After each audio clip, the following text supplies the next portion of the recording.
Assalamualaikum warahmatullahi wabarakatuh. Perkenalkan, nama saya Muhammad Hawari Jafar. Saya dari Fakultas Teknik, Prodi Teknik Sipil semester 8 akan menjelaskan tentang penelitian saya yang berjudul Perencanaan Gedung Parkir Motor Unis Tangerang menggunakan konstruksi baja. Di mana dalam penelitian ini saya dibantu oleh dosen pembimbing saya dan berjumlah 2 orang. Yang pertama adalah Haja Dini Agustin dan kedua adalah Bapak Hafiz Abdillah. Pertama, saya akan menjelaskan tentang latar belakang masalah saya, kenapa saya mengambil penelitian ini.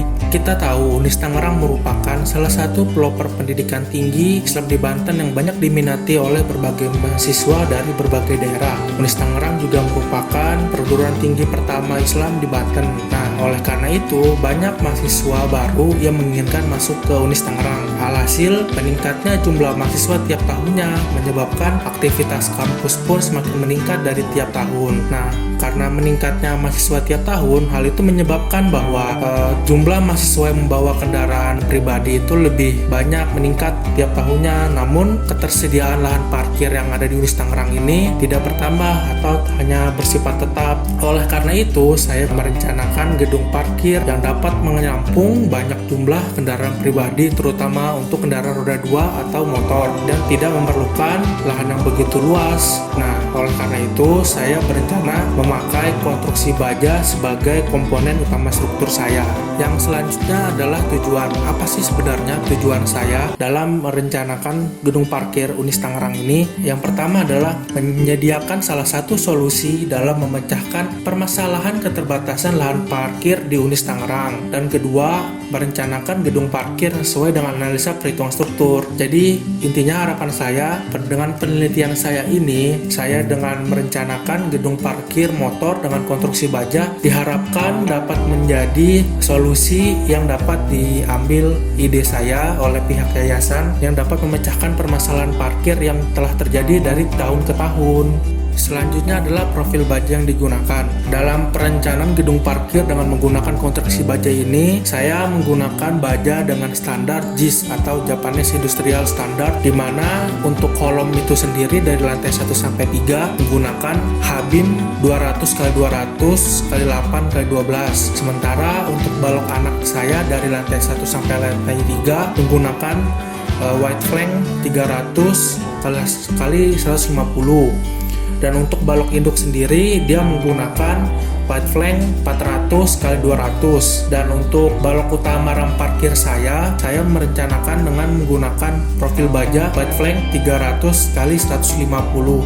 Nah, selanjutnya adalah software yang digunakan. Dalam penelitian ini, tentu saja saya dibantu atau menggunakan aplikasi-aplikasi tambahan yang menunjang penelitian saya. Yang pertama adalah AutoCAD. AutoCAD itu bisa digunakan dalam penelitian saya seperti menggambar detail-detail bangunan, misalkan sambungan, ataupun dengan pembalokan lantai 1 sampai lantai 3, dan seterusnya. Kedua adalah SketchUp. Nah, SketchUp yang saya gunakan ini versi 18 tahun 2018, di mana SketchUp ini membantu saya dalam mendesain 3D bangunan itu sendiri. Jadi dari desain awal berupa denah dari AutoCAD, terus saya kembangkan dengan tampilan 3D-nya. Jadi bisa dilihat secara 3 dimensi seperti apa sih bangunan akhirnya yang akan jadinya seperti apa. Selanjutnya, setelah didesain 3D, saya juga menggunakan aplikasi SAP 2000, di mana dalam SAP 2000 ini membantu saya dalam perhitungan struktur atau analisa strukturnya. Apakah profil yang saya gunakan itu aman atau tidak, boros atau tidak, apakah bangunan saya ini kuat menampung motor-motor yang saya rencanakan atau tidak. Selanjutnya adalah hasil dan pembahasan. Yang pertama adalah cek partisipasi massa. Dengan software SAP 2000 versi 20, respon dinamik struktur dianalisa dan menghasilkan nilai respon total yang harus mencapai nilai 90%. Nah, untuk perhitungan ini itu mengacu pada SNI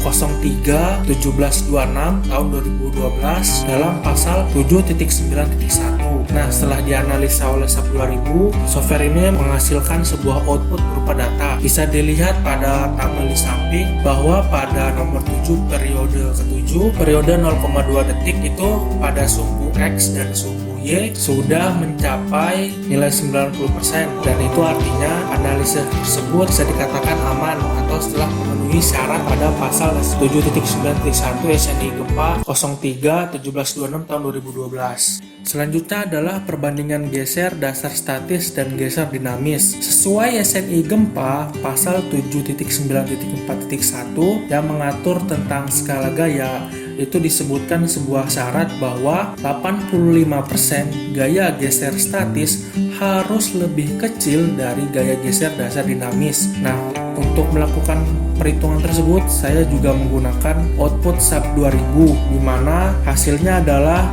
gaya geser statis saya yang 85% itu lebih kecil daripada dinamik geser dasar saya. Oleh karena itu, bangunan parkir ini masih dikategorikan aman dan memenuhi syarat pasal 7.9.4.1 SNI Gempa tersebut. Dan ini adalah contoh gambar dari hasil analisa strukturnya menggunakan software sub 2000, di mana pada gambar yang kiri ini merupakan diagram gaya geser yang terjadi jika terjadi sebuah gaya yang diberikan kepada bangunan tersebut, dan untuk yang kanan merupakan diagram momen atau BMD, bending moment diagram, pada bangunan tersebut jika diberikan sebuah gaya baik lateral maupun aksial.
Terima kasih untuk semua yang telah menonton sampai habis video ini. Semoga ilmu yang saya sampaikan itu bermanfaat. Jangan lupa dan dapat menjadi inspirasi untuk kalian semua di penelitian selanjutnya. Cuci tangan, jaga jarak, dan jaga kesehatan selalu. Assalamualaikum warahmatullahi wabarakatuh.